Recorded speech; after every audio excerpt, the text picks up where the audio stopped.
habari. Napenda kutoa taarifa ya matukio na mafanikio yaliyopatikana kwa kipindi cha mwezi April na mwezi Mei mwaka 2025 kama ifuatavyo. Tunalo tukio la kwanza la mauaji. Mnamo tarehe 15 mwezi wa 5 2025 majira ya saa 9 na dakika 45 mchana katika kitongoji cha Namihoro, kijiji cha Pelamio A,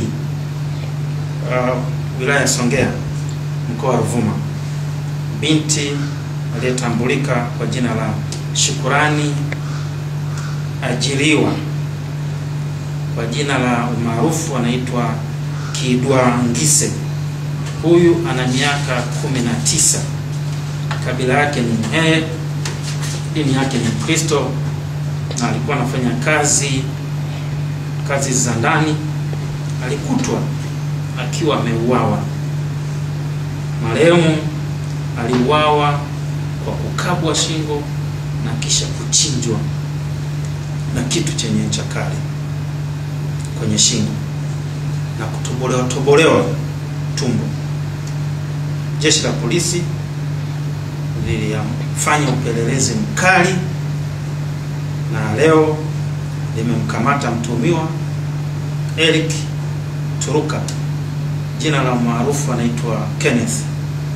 Huyu ana miaka 23, kabila ni Matengo, na kazi yake kubwa ni kufanya kazi kwenye bucha, kazi ya kuuza nyama ya nguruwe huko Namihoro. Tumemkamata vile vile akiwa na kitu chenye ncha kali, yani kisu, ambacho alitumia kutekeleza mauaji hayo. Sababu za kutekeleza mauaji hayo ni wivu wa mapenzi baada ya kukataliwa kumwoa marehemu na wazazi wa marehemu, ambapo baadaye binti na ambaye ni marehemu na wazazi wao walimkubali mtu mwingine. Ndipo alipopatwa na wivu mkali na hasira na kwenda kumuua marehemu. Lakini tukio la pili ni tukio la wachimbaji watatu kufukiwa na kifusi kwenye mgodi wa Goldfield huko Mbinga.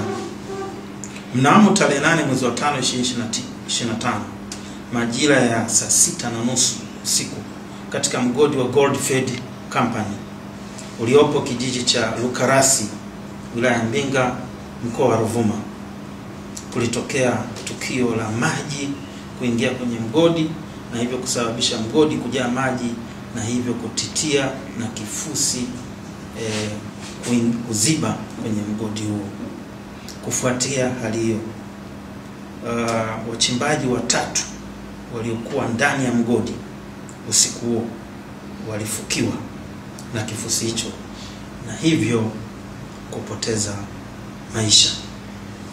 Jeshi la polisi likiongozwa na jeshi la zimamoto na uokoaji na vyombo vingine vya ulinzi na usalama kwa takriban wiki nzima limekuwa likipambana kuhakikisha watu hao waliokuwa wamefukiwa wanapatikana.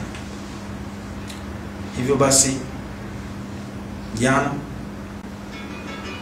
timu hiyo ya uokoaji ilifanikiwa kuopoa miili ya watu wawili. Mmoja anaitwa Faustin Isidori Komba, huyu ana miaka 25, Matengo, na kazi yake kubwa ni mchimbaji. Na wa pili ni Oscar Sevelin Komba, miaka yake ni 21, mchimbaji naye ni Matengo. Na watatu bado hajatolewa, ambaye ni Edson Kevin Komba, miaka 33, naye ni Matengo. Watu hawa wanatoka kwenye familia moja. Na bado timu ya uokoaji iko kwenye eneo la tukio, inaendelea kupambana kuhakikisha unapatikana mwili wa 3, na taarifa zaidi ya operation nzima jinsi ilivyoendeshwa itatolewa na mkuu wa jeshi la zimamoto na uokoaji mkoa wa Ruvuma. Kutoka hapa makao makuu ya Jeshi la Polisi Songea mkoani Ruvuma, mimi naitwa Kazawa wa Wasafi Media.